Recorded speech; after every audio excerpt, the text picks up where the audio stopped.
Welcome everyone to the session, The Future of Conservation. My name is Lucia Troches, and I am the AI for Climate Global Forum Director. It is a pleasure to be here with you.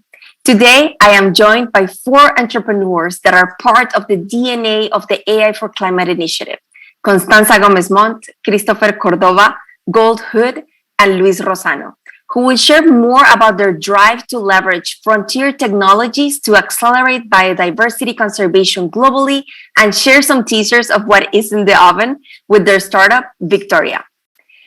Constanza Gomez-Mont is the founder and president of C-Minds, the co-founding organization of AI for Climate.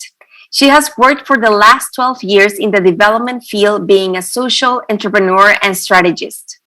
I am so proud to say that she has founded NGOs, national advocacy coalitions, and led the development of both international regulatory frameworks and legislation and policies in the fields of digital economy and social development.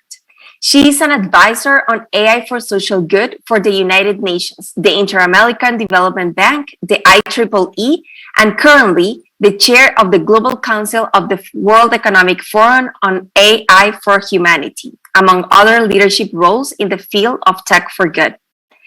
Moreover, Christopher Cordova is a renowned conservationist, author, and speaker. He has founded a natural reserve in a fragile desert ecosystem where he is the steward of 300-year-old cactuses, deer, wildcats, and many types of birds. He creates incentives for landowners to protect the biodiversity in their land by connecting them to sustainable investment sources, technology solutions, and strategic partnerships that can help them create and sustain private natural reserves. Christopher also has a long experience in advising political and corporate leaders around the world to help them shape better policies, laws, and investments to protect nature reserves. Moving on to Luis Rossano. He is a serial entrepreneur, has been a founder of Blue Quad Group, iQuantum Patent Factory, Accelera Center Data Industry, and co-founder of Victoria Artificial Intelligence, a company with operations in Mexico, Portugal, the United States, and Spain. Luis is regularly consulted by the Washington Post, the China Global Television Network, Financiero Bloomberg, as well as other German, Italian, and Spanish media outlets. He is an expert in AI, the SDGs, climate change, and loss of biodiversity, and was awarded by the Mexican president with the prestigious Mexican Exporters Award, and as one of the 100 top automotive and transportation world leaders in Las Vegas 2021. And last but not least, Gold Hood. She is an engineer and MBA in finance who began working in sustainability in 2008 and continued with her doctorate work in AI disaster resource management when she was still 18. She has since then worked with Deloitte, BlackRock, multiple startups, multiple VCs, and served as university faculty and run a design center. Her experience in finance, startups, and macroeconomic resource management drew her to Christopher and vice versa when they met at the G20 Women's Forum. I would like to start with the session. So let's start with you, Christopher and Constanza. Chris, what has driven this life passion on biodiversity conversation? What are the current challenges that you see in this field that need urgent attention? Thank you very much, Lucia. And I must say that this passion started with actually a thing that happens to be negative, but it acted as a trigger of all this adventure. Natural disasters in my home state in the south of Mexico are something that really have a huge impact on everything, from the society to the infrastructure, the environment. Everything changes according to those natural disasters. So experiencing that as a child, seeing how it affected the most vulnerable communities in particular, and then as a teenager, overhearing conversations where people started to talk about the Kyoto Protocol, about the Montreal Protocol, about all these international conversations, Then the link was made. I said, okay, so this is not something that is happening here. There are processes far beyond this area that I know. And this very general process that is happening of environmental degradation happens to be something we should all be concerned about. So later on, all these different dots started to connect also with readings and lectures and so many conversations with extraordinary people around the world that started to provide very, very valuable insights about precisely what was the impact of such changes, but also, and perhaps more importantly, what was our part in those changes. So understanding that really helped me realize the uttermost importance of this. And I started to see that beyond the climate crisis that we face, we also are facing a biodiversity degradation and biodiversity loss challenge that is equal to the climate crisis. So at that point, I started to devote all the energy towards that. And I really think that the more we can advance on tackling these two challenges, the more sustainable future we can have for all. That's wonderful to hear. And of course, so necessary. I think that one key point that you touch upon is that everybody has to do something about it because we all live in this planet. So I'm really glad to hear about your story. And moving on, Constanza, can you share with us more about why you and Christopher came together to work jointly to address some of the challenges that Christopher mentioned? And a little bit more about the behind the scenes on how AI for Climate has evolved during this past 18 months and how this contributed to founding the startup, Victoria. Sure. Well, tapping on to what Christopher shared of his great lifelong passion on conservation, basically what we saw was two things. First, we started talking about this more than 2 years ago, when what we saw, and based on the years of trajectory of C-Minds working in the AI for impact industry, is that there was not enough conversations going on in this intersection between AI and conservation.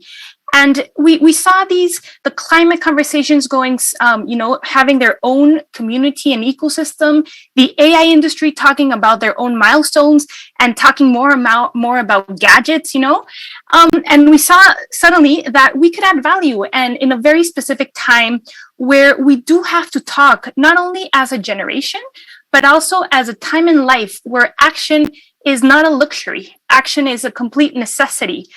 For all industries and for everywhere where you see climate has to be part of your agenda. So tapping onto the lessons learned with C-Minds and its initiatives in the field in Latin America, we came together to see, okay, what would the intersection between AI and other pioneering technologies, conservation and climate look at? So as you well know from this forum, took place and actually I'm super happy to having the second year pioneering conversations and putting people from these three sectors together to talk about these questions and have better questions to these very complex scenario we're living at. But there was also something that was in our mind that was core and crucial. If we really want to sustain impact, we do have to think about a business model that can have both profit and purpose, that can work in the intersection of these pioneering technologies, not only database, but what happens with other type of technologies that Luis and Gold will talk about more. And what would it mean to have a company that is completely profit-led, but has a very clear vision on biodiversity conservation. And through that lens, we opened our minds and opened these questions on what that would look like. And that is how we evolved into having Victoria. Thank you so much for that. And I was wondering, maybe Luis, you can jump in to share the general idea about the vision of Victoria and its driving philosophy of shared benefits to all stakeholders. I think that what Constanza said, right, about profit and also benefits to conservation, it's a key point of the startup. So I want you to tell us more about it. Thank you so much. I'm so happy to be here with you guys and in the lineup. It's fantastic, not only in this one, but in the other things that we will see through the gathering. And thank you so much for that. It's not easy not to be passionate about these things. First of all, because trying to discover how to make profitable, saving the world, trying to do our own efforts to do that. And as Constanza says, it was a really interesting question to say how we can do this thing, how we can convince people that destroying the ecosystem is less profitable than these things that we will offer to them. So in a general sense, Victoria knows, and it's throwing into the market something that will be more profitable for landowners and for states, for to be more profitable with frontier technologies. What we're trying to do is to connect all the dots. It's not easy, but we think that we already figured out the first recipe for the first step, and even the other ones. So, but this is the thing. Technology is already there. The technology to do all the things that Victoria is proposing is already there. Even ideas are already there. But for us, it was super important to understand how to compromise the landowners, legally speaking, to invest in this digital twin, where through tokenizations we will be profiting on different business models. For example, let's just go to the appetite of the world for the carbon market. It's fantastic, it's huge, it's going up, but it's just one thing that we should do. So we are using the best technology. We will bootstrap in many of the top technologies. We already have the partners to make it more transparent, more powerful, and more profitable. But there is thousands of things to do. I know that sometimes when we talk about this, we sound like crazy people saying things. But if you see the appetite of all these business models in the world, there are trillions of dollars already invested. So what Victoria wants is to be profitable for all stakeholders. But most important than that, when I go to sleep at night, I think that it is a good idea to have a world for my two daughters to live in, and for the daughters and sons of everybody. So there's not enough action. We can say that, but we will put this on fire, because the connection that we will create among the stakeholders, the test that we already drive, it's massive. So I hope that all the people that will watch this thing will have interest and talk to us, and because one of the things that we talk among us is we'll be very generous in sharing that idea, because there is no way that one company or one project can solve this thing. So whoever wants to jump in and to connect all these dots, we're here to try to show you the path that we are creating in order to make profitable, protect all the ecosystems that let our life as humans thrive. That's wonderful. And I would like to ask you, Gul, a little bit about your trajectory as well. Why this passion for technology, how that component plays a role in your participation in Victoria, and what is the component of Victoria that excites you the most? Thank you. I looked at disaster management, and as I probably shouldn't have to tell this crowd, AI in disaster management really is the science, the math, the truth about how you effectively distribute resources to solve a critical real-world problem. And that done really well is what finance kind of aspires to do, right? And so when I saw from a practical standpoint that there were plenty of things that we could do better that are really easy to solve, quite frankly, on a technology basis, if there's sufficient invested investiture there. And I saw working with the people who were physically on the ground to solve those problems, like incident managers for wildfires, the people who are in there doing the work, that the narrative that they were resistant because they don't want to adopt technology solutions to these issues is just not accurate. That the reality was that the stoppage was more upstream. And so as a result of that, I went into finance to say, how are decisions being made and why are we not getting the resources for these issues into the right hands? And so initially, I started working on one of the early AI trading algorithms, which has since been quite interesting looking at the crypto markets, because that's all about characterizing why people are wanting to make these trades, right? And volatility, I like to say in the financial world, is not inherent chaos or uncertainty. It is really a representation of how much we do not know. And that's really interesting in the context of Victoria, because what Victoria is trying to do is get real information. Characterization of the land on a data level, talking about what biodiversity is really there.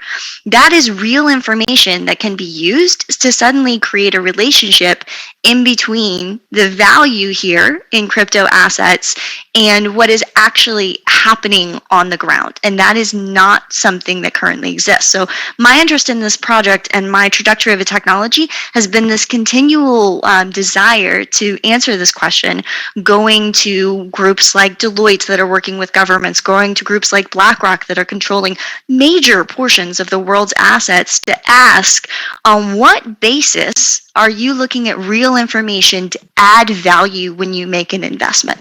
And frequently, I've found that there isn't a good answer to that question, and I think Victoria can provide one. And that possibility sounds so exciting, right? To understand that there is right now not a financial mechanism that is available and that Victoria can provide that. So in this end, what exactly is the size of the markets that you're tapping into? What are we considering for that? Yeah, I mean, it's huge, right? We've already seen a huge amount of growth in the crypto space. That's now $1 trillion industry. Just the existing carbon markets industry has been in the hundreds of billions to this point. And quite frankly, in the last couple of weeks, post the most recent COP, we've seen a significant increase in that market size as well. The only reason why we wouldn't see like a tenfold increase over the next 10 years in that marketscape, and definitely in biodiversity as well, would be if there are structural incentives for groups to prevent those market sizes from growing. And so the goal here is to make sure that we are providing a financial investment vehicle that allows everyone, including institutions that are going to have to participate in making that switch, to actually profit from that transition. I'm all about macroeconomic incentives, and that's what we're talking about. And that is $1 trillion market opportunity. And that is just with the people currently participating. And one should definitely bear in mind that there are twice as many men who are investing in cryptocurrency and participating in cryptocurrency than there are women.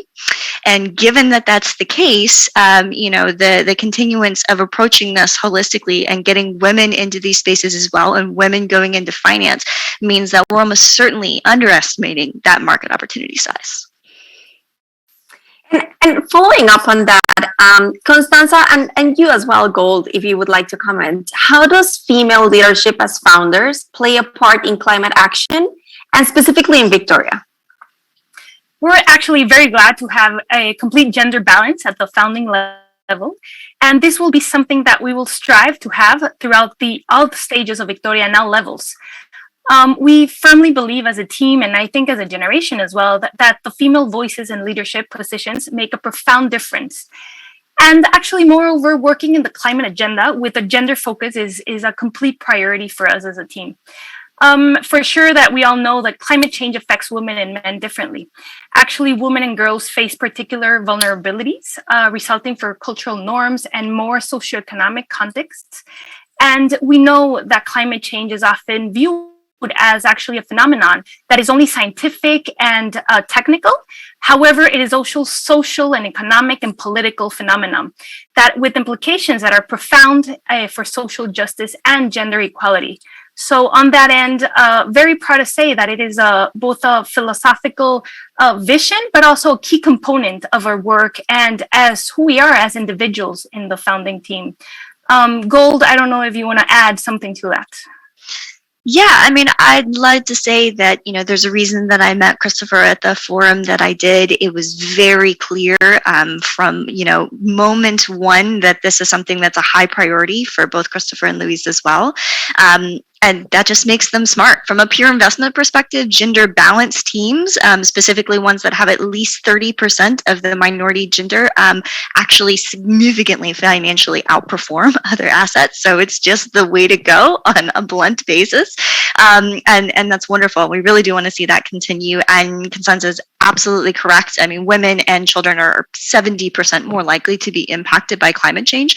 So if you want to see these markets expand considerably, if you can create and show a meaningful, valuable relationship in between conservation and cryptocurrency, we're going to go from a chaos market of cryptocurrency where everybody's interested in what you perceive the value of this coin is going to be in 2 weeks, to all of a sudden people who really want to have a new currency developed in new assets that are developed that aren't based on the maximum exploitation of the world, but based on the maximum conservation of the world. That's going to be intersectional. That's wonderful. Like, I really applaud that. And to finalize, I would like to ask you, Louise, we know that Victoria has a key partnership with the Spatial Web Foundation, right? Can you share a little bit more about the possibilities to untap with Victoria being native to the Spatial Web? Dan Mates, the mastermind in the back of the Spatial Web, wanted to provide platform. He wanted to create a place where the new technologies can really connect and empower the ideas. These things that sometimes sounds like sci-fi, they're already there. We already saw the news about the metaverse of Facebook.